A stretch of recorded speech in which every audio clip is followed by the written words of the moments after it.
Bahasa Indonesia merupakan bahasa nasional yang digunakan sebagai alat komunikasi dan identitas bangsa. Namun, sebelum menjadi bahasa nasional, bahasa Indonesia memiliki sejarah yang paling kompleks. Bahasa Indonesia lahir dari bahasa Melayu yang telah digunakan sebagai bahasa perdagangan dan komunikasi di berbagai daerah di Indonesia. Bahasa Indonesia mulai digunakan sejak tahun 683 Masehi. Peresmian bahasa Indonesia adalah sejak Sumpah Pemuda pada 28 Oktober 1928. Disahkan pada Undang-Undang Dasar Pasal 36 tahun 1945. Sumpah Pemuda berbunyi, "Kami putra dan putri Indonesia mengaku bertumpah darah yang satu tanah air Indonesia.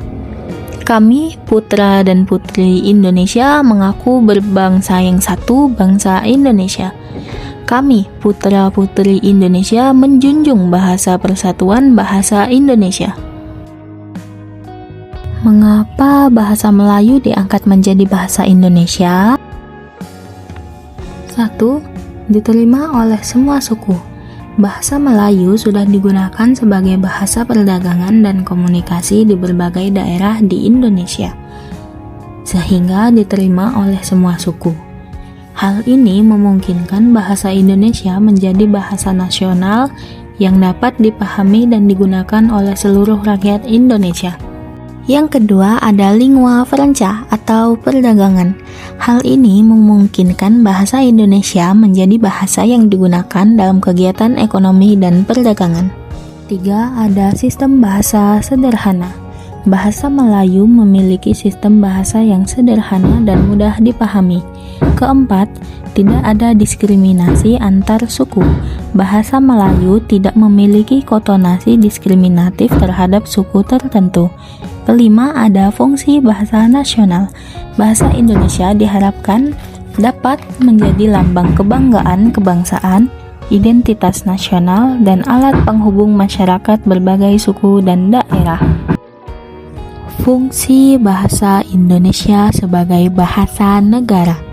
1. Bahasa resmi kenegaraan. Bahasa Indonesia digunakan sebagai bahasa resmi dalam kegiatan kenegaraan. 2. Bahasa pengantar akademik, digunakan dalam pendidikan formal seperti sekolah dan universitas.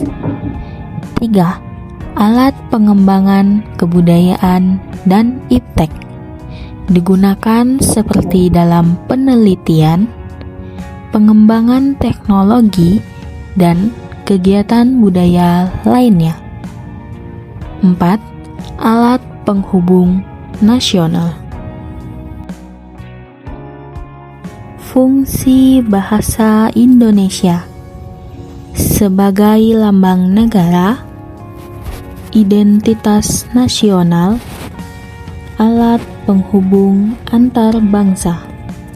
Fungsi bahasa Indonesia sebagai lambang negara, identitas nasional, alat penghubung antar bangsa.